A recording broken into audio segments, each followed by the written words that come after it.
Hi everyone, welcome to Watch Hags. My name is Ken, and behind the camera as always our buddy Wilson.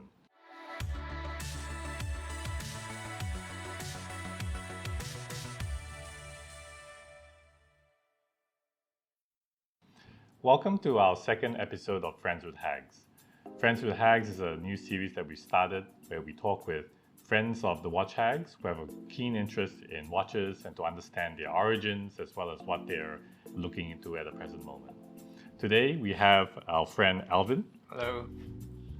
And before we jump into speaking to Alvin, Watch Hags is an independent channel. We don't receive any sponsorship from anybody.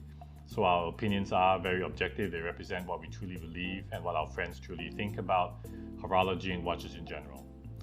Okay, so Alvin, maybe to get us started, can you tell us a little bit about what you do and your origin in your interest in watches? Okay. I'm the owner of Last and Lapel. We are a menswear shop who deals a lot with tailoring.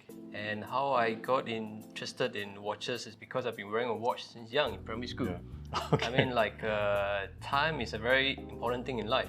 Yep. So I've always had a watch on my wrist to keep track of the time. Mm-hmm. So we progresses right from digital watches up to automatics and things like that. Okay, so Alvin, why don't you tell us a little bit about your first watch? My first watch is probably a Casio. I can't remember the model, but it's from a long time ago. And then from Casio, you sort of evolved there. You know, what was your first luxury watch? From Casio, I went on to Cartier Santos. The reason is I started working in the corporate world. Casio probably don't fit in with the shirt and trousers or even your suit. Yeah. So at that time, Santos was quite iconic with their design. Yep. And then it's from a brand that everybody knows. Yep. Right? If you're not into watches or watchmaking, you probably know nothing much about the other brands. Yep. Yep, that's how I got into Cartier in the first place. So then from Cartier Santos, where did you move there? I think I moved to Panerai.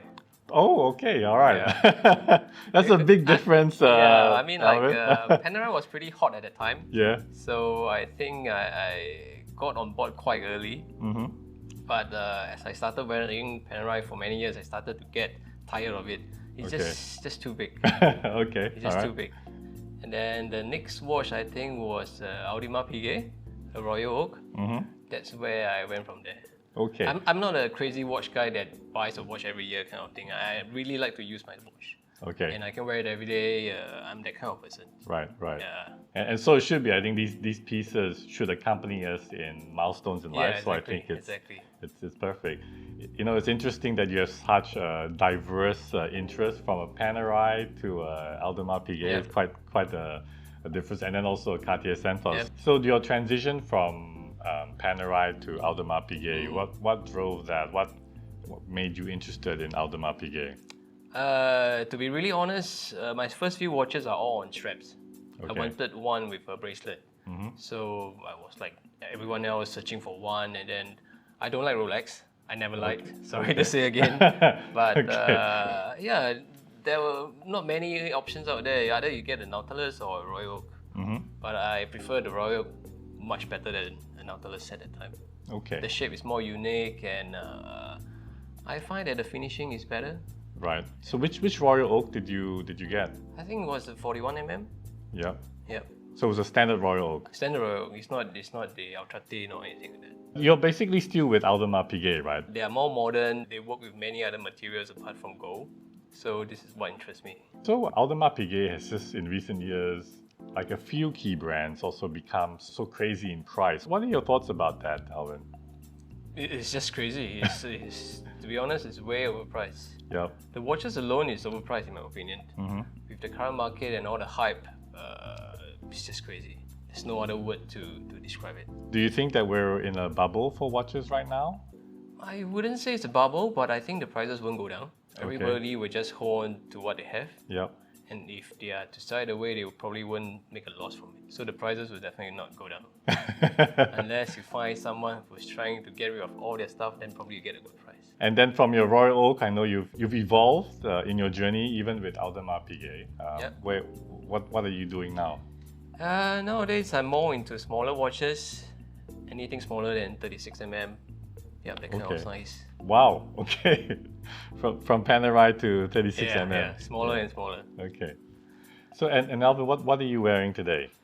Today I'm wearing Audemars Piguet. I think this is a early version of the Edward Piguet. This is probably made in the 90s as well. What I like about this is the salmon dial and of course the Breguet numerous. Yep. And you probably won't see this watch often.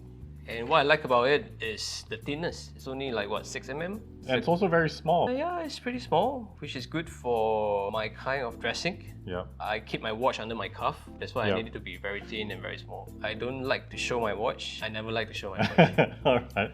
Because watch is a personal thing. It's just for you to check the time and for you to appreciate. You know, this Edward Piguet, Alvin, is just such a elegant watch, right? Yep. You know, I think square designs or rectangular designs on watches are just... It's classic. Yeah, it's simply classic, right? And like you pointed out, it's just such a thin design. It's a beautiful dress watch, slips under the cuff so nicely. I'm kind of sad that Audemars Piguet doesn't make them anymore. I think it's such a unique watch, right?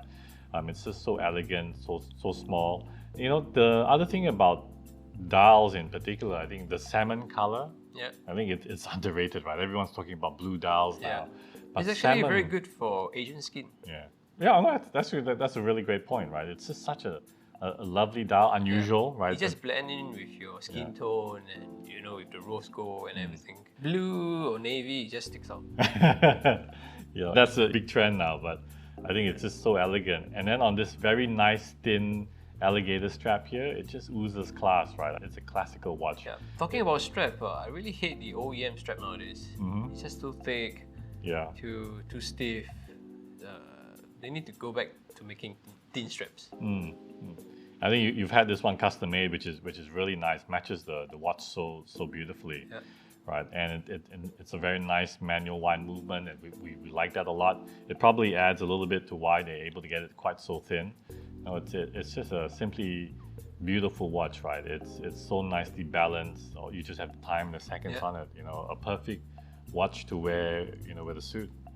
And for me, if you have a manual winding watch, you need to have a sub dial to show the seconds. Yeah. If not, you wouldn't know whether the watch is running or not. Yeah. Well, that's absolutely. You know, you need to know whether the watch is running or not. I mean, some brands or even Patek themselves, they used to have some models without the second hand. Or sub dial to show the seconds. How would you know if it's running? Well, I mean, you need to stand there to see it move for 1 minute. Well, I mean, you can still listen to it. But try listening to this. It's so subtle. Well, that's phenomenal. Actually, that is just phenomenal. I mean, it just goes to show you right there. No, some watches I prefer to hear some clicking, but some you just want it to be subtle. Yeah. Like the IWC shark fin, that was quite nice. Yep. The ticking sound was quite nice. Yeah, no, absolutely. Some people would argue that the sub-seconds dial does add disturbs the purity of the dial. And I think they're probably taking it quite too far because this one's nicely in the center, right? That is because someone said it, another person tried to add on, and everybody started talking about it. Yeah. What else do you have in your collection from Audemars Piguet then? The other one that I want to show you is this 14800. It's a 36mm Royal Oak from the 90s as well. This is probably the first few Royal Oak that they made with a strap. That's why you see the mechanism to hold the strap is quite different from what you see nowadays. Right. And then of course, the most interesting thing about this watch is the dial. It's a damaged dial in a way. Okay. But it's very unique to me. You probably can't find this anywhere else. Yeah. It's probably one of one. This is what I like about it. And then of course, the material used on it is the tantalum, which sadly they don't use it anymore nowadays. It's not anymore, but they still do it, but it's only for like special models or some really high-end models. Okay. And then the thinness is what I like as well. This is 7mm. You can fit into any cuff, and you won't have problem wearing this at all. You know, it's very, very unique. I think it's interesting that you've selected these in your collection because Audemars Piguet is just so iconic in terms of design with the Royal Oak offshore. Firstly, Edward Piguet is a very unusual reference. And then you have Royal Oak now, but it's very different to your first Royal Oak, right? They were very different. You know, it's kind of interesting that you chose this one specifically because of damage to it. what are your thoughts around this? I think folks would feel, gosh, this is a manufacturing defect, Yeah. Alvin, but you see it differently. Yeah, because to me, you can't find the same one. Yeah. Like if you're talking about any other models, Yeah. I don't know, maybe a Submarina or maybe a Nautilus, Yeah. you can see it everywhere. Yeah. Or even a Royal, you can see it everywhere. But with such a dial, you won't have a chance seeing the same thing. Yeah. Well, honestly, when in first picking up this particular reference, I honestly thought it was like a Middle East type of limited edition with Exactly. Arabic numerals. But in closer inspection, it's clearly very, very different, right? Yep. In fact, it's hard to say exactly what's caused this particular damage on the dial. Is it related to the loom leaking, or is it related to something else? It's fascinating. I think it's the loom. I think I did check it out. It's probably the loom. But when I brought it back to AP Service Center, Yep. they had no idea. Oh, really? Yeah, they had no idea at all. All right. And they said they couldn't fix it. Right. Do they offer to change the dial, or? No, they said they have to send it back to Swiss to get it checked and things like that. But I want to keep the dial. Okay. Okay. So I don't want them to keep it because once they send it back to Swiss, they'll probably replace it with another dial, which might not be even the same Yeah. dial as this, and they'll Yeah. probably keep this. This is something which I don't want, so I decided not to do anything to it. Well, it is very special. I can totally understand why you're keeping it in its original form, right? Yeah. Yeah. And the other thing that's quite interesting is the tantalum material. It's something we haven't seen yet and discussed at Watch Hags. Can you tell us a little bit more about tantalum? Tantalum is probably one of the strongest material. It's even stronger than stainless steel, and then of course, it's lighter as well. So I'm not sure about the specs, but you can compare it to titanium or something like that. It's still a stronger material. Okay. Yes. Okay. But why I think it didn't become popular is because of the color. You can't really play much with the color, and it's quite dull in certain lighting. Right. Right. Yeah. Okay. Most people who own a stainless steel or titanium, they prefer it to be like shiny or Yeah. had some sheen to it. Okay. Yeah. Yeah. Well, it certainly doesn't have the bling, but this particular one is quite interesting because it is certainly very muted, but you've put a nice rose gold bezel on top of it, and it just simply works so well. And of course, the class is absolutely beautiful with the Audemars Piguet logo there. It's an amazing piece. And if I may share, I don't really like this clamp. Oh, okay. It's not good for people with small wrists. Right. Yeah, because of the okay. shape of the clamp. It's rather big, right? Yeah. Yeah, it's a bit too big for smaller wrists. So if your wrist is smaller than I think 16 centimeters, this wouldn't be comfortable unless you make a new strap and push one side to the other end to make the other side shorter. Okay. If not, it will not be comfortable. So Alvin, you've got an experience so many different kinds of watches, and what's your grail watch, right? What do you look forward to in the future? What are you looking for as a grail watch? Okay.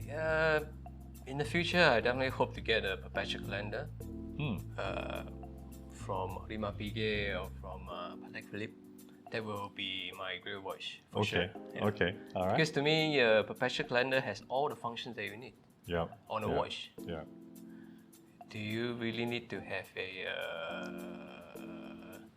a chronograph? To be honest, you don't need it in real life.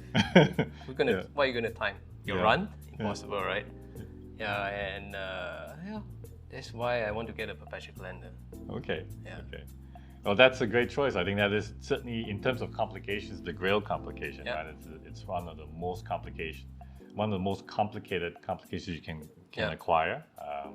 And I think you're right. Measuring time, but measuring slower pieces of time like the date is also critical, and particularly the uniqueness of different days per month and leap years and so on. That's fascinating. And you don't have to adjust it until 2100. Okay. So, Alvin, a long time ago, I remember you had already an Audemars Piguet perpetual calendar. Yep. Why did you get rid of it then? That's my regret. Really? I think the funny thing about watch collecting is that there are many regrets, right? Yeah. Of things that you bought, things that you didn't buy, things that you bought and then sold. So is that one of yours? Yeah, one of the biggest regrets. Okay. It was like 3 years ago. Yeah. One of the biggest regrets. Okay. What was that one? It was an amazing piece. I remember us talking about it as well. It had It's the first series of perpetual calendar from Audemars Piguet. It was the thinnest perpetual calendar at that time. Okay. That model is very hot now. Okay. Very hot. Oh, really? Yeah. Okay, so then. But I didn't regret because it's hot now, because Yeah. of pricing or anything. It's just that I missed that watch. Right. Yeah. Yeah. No, and I remember that particular model, Alvin, had just a remarkable engraving on the back. Yeah. The movement was decorated, to Yeah. such an extraordinary intricacy. It was just simply amazing. Yeah. That's the work of AP. Yeah, I mean it reminds me of Lange and the engraving of the balance. It's just so amazing what they've done with that particular annual calendar, perpetual calendar. Perpetual calendar, yes. Alvin, thank you very much for Thank you, joining Kim. us here today and sharing your thoughts so openly. I think that's one of the great benefits for us being an independent channel. We can really share exactly what our friends think and what we think about horology, about brands and trends in general. Thank you very much to all of you for joining us today. We really hope that you enjoyed the conversation. If you like what you've seen and heard, please don't forget to like and subscribe. As always, we welcome your feedback, so don't forget to post us your comments and we'll be very happy to respond. Until next time, may time be on your side with Watch Hags. Bye.